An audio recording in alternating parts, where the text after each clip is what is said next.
Assalamualaikum warahmatullahi wabarakatuh. Nama saya Anggi Alfia, NIM 123002101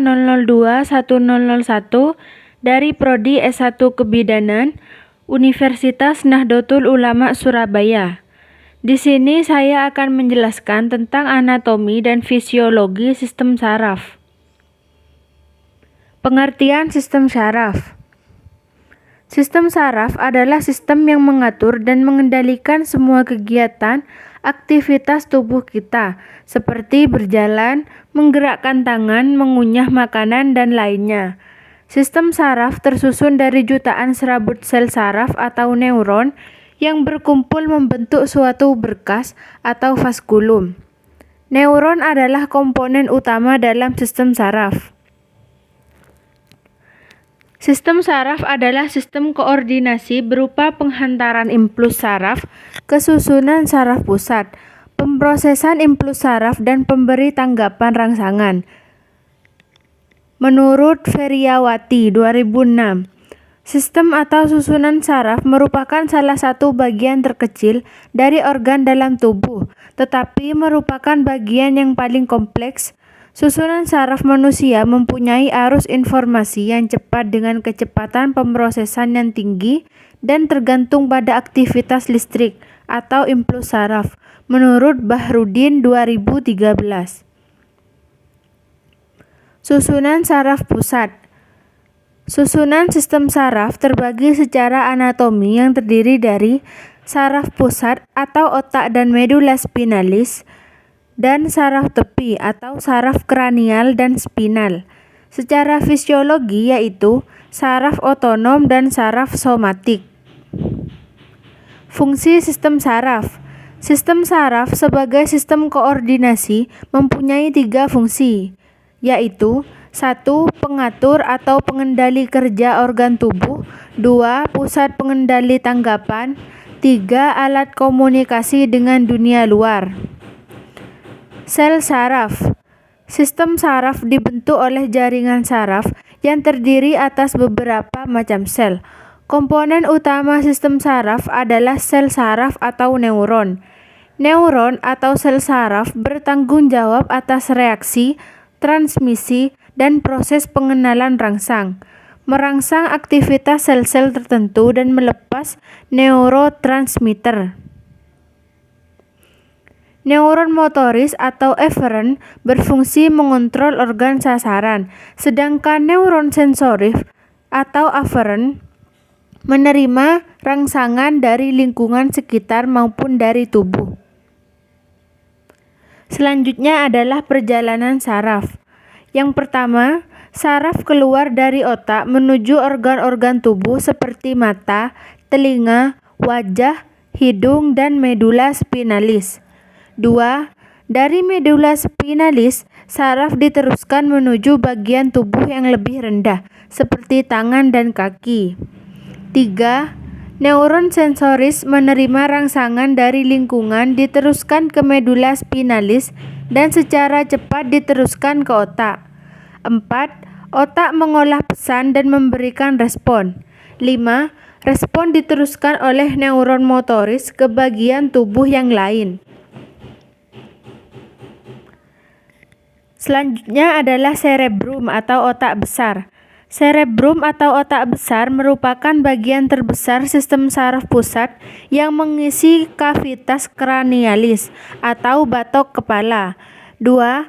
Pada orang dewasa volumenya berkisar antara 1300 sampai 1600 cc. Yang ketiga, pertumbuhannya dipengaruhi oleh tulang yang membatasi kavitas kranialis. Selanjutnya, cerebrum terbagi menjadi 4 lobus. Yang pertama, frontal, yang kedua, parietal, yang ketiga, oksipital, dan yang keempat, temporal. Masing-masing lobus berhadapan dengan tulang yang bernama sama. Selanjutnya adalah pembagian menurut area Brodmann. Selain pembagian berdasarkan lobus, permukaan otak juga dibagi menurut area atau daerah berdasarkan fungsinya.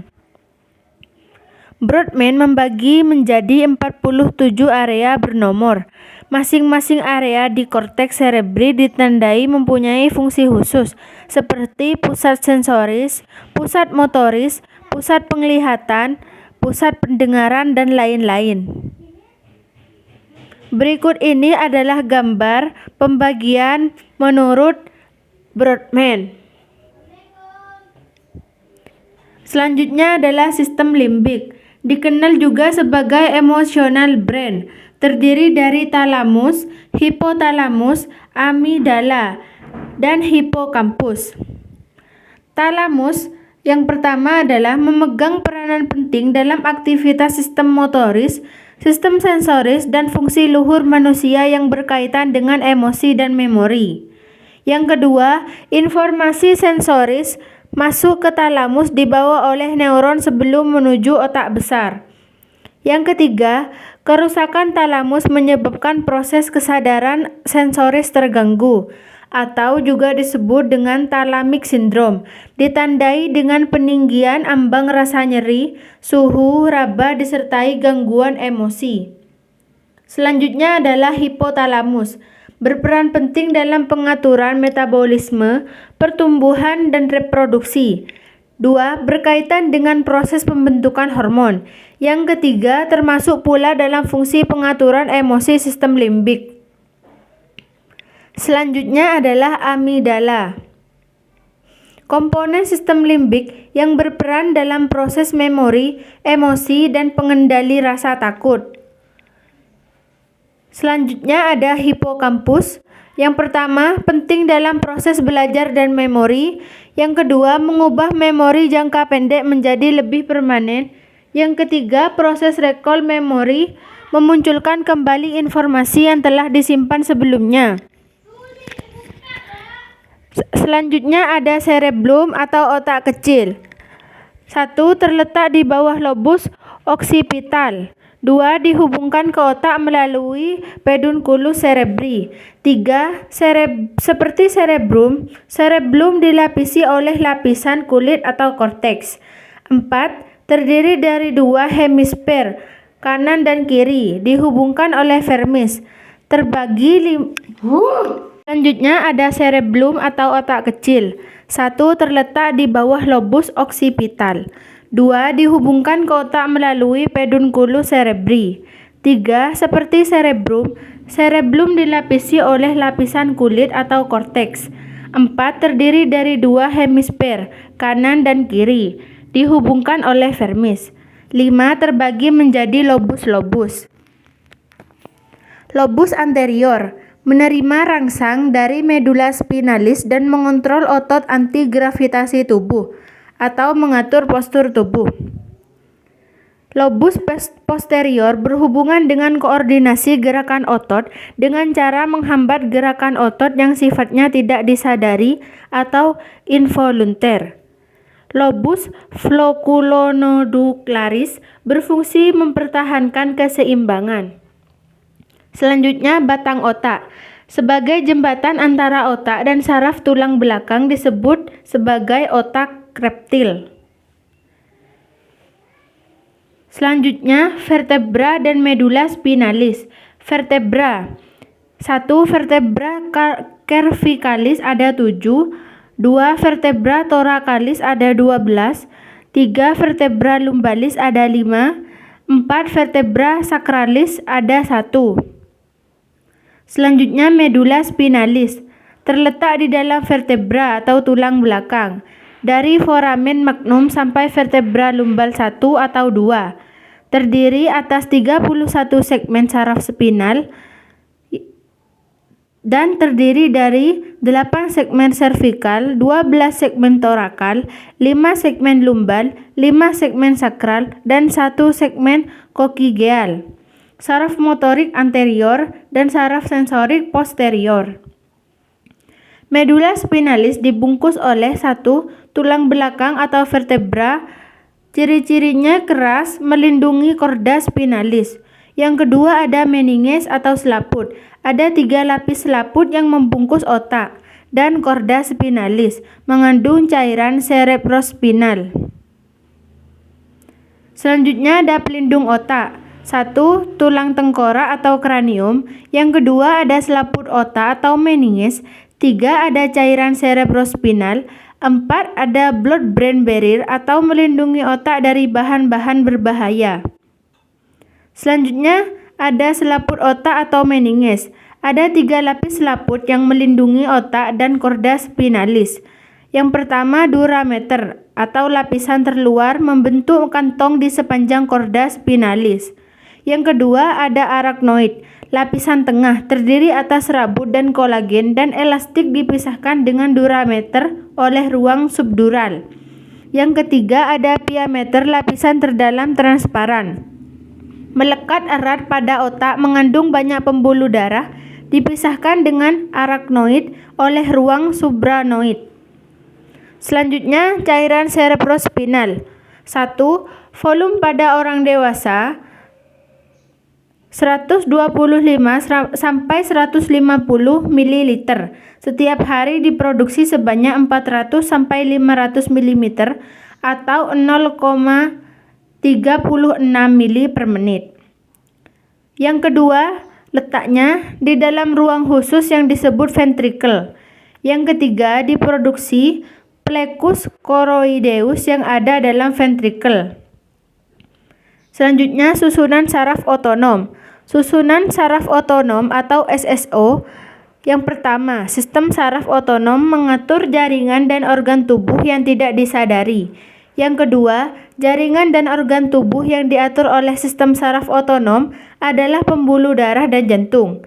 Yang ketiga, sistem ini terdiri atas sistem saraf simpatik dan sistem saraf parasimpatik. Yang keempat, fungsi dari kedua sistem saraf ini adalah saling berbalikan. 1. Saraf sadar atau saraf somatis. Saraf sadar adalah saraf yang rangsangannya disampaikan ke pusat reseptor, yaitu ke pusat motoris pada cerebrum. Yang kedua, saraf tidak sadar atau otonom, yaitu saraf yang rangsangannya tidak disampaikan ke otak. Sistem saraf ini mengontrol organ-organ dalam tubuh dan otot polos pembuluh darah, di mana otot polos pembuluh darah tersebut mengalami gerakan vasokontraksi dan vasodilatasi atau mengerut dan mengembang. Saraf otonom bersifat motorik atau digolongkan kepada saraf aferen. Berdasarkan jenisnya dibedakan menjadi 2 macam, yaitu yang pertama saraf simpatik yang berfungsi mempercepat kerja organ-organ tubuh. Yang kedua saraf parasimpatik yang berfungsi memperlambat kerja organ-organ tubuh. Selanjutnya susunan saraf tepi.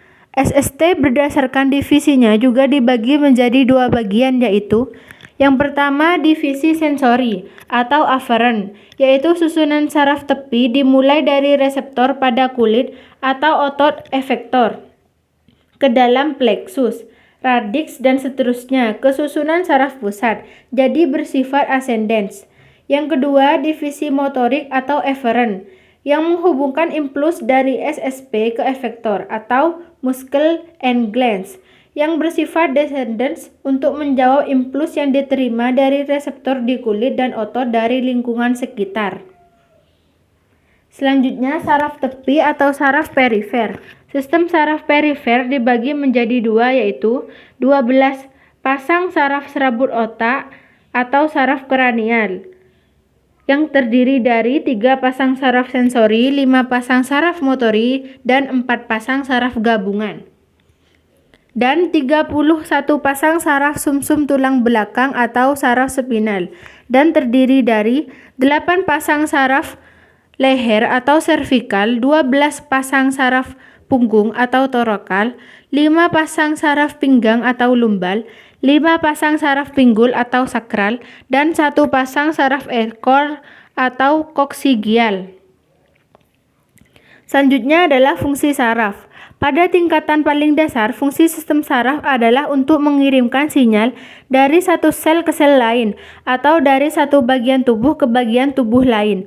Ada berbagai cara sebuah sel dapat mengirimkan sinyal ke sel lain. 2. Satu cara adalah dengan melepaskan bahan kimia yang disebut hormon ke dalam sirkulasi internal, sehingga mereka dapat berdifusi ke tempat-tempat yang jauh. Berbalikan dengan modus persinyalan atau pemancaran, sistem saraf menyediakan sinyal dari tempat-tempat ke neuron memproyeksikan akson-akson mereka ke daerah sasaran spesifik dan membentuk koneksi sinaptik dengan sel sasaran spesifik. Yang ketiga, oleh sebab itu persinyalan neural memiliki spesifitas yang jauh lebih tingkatannya daripada persinyalan hormonal.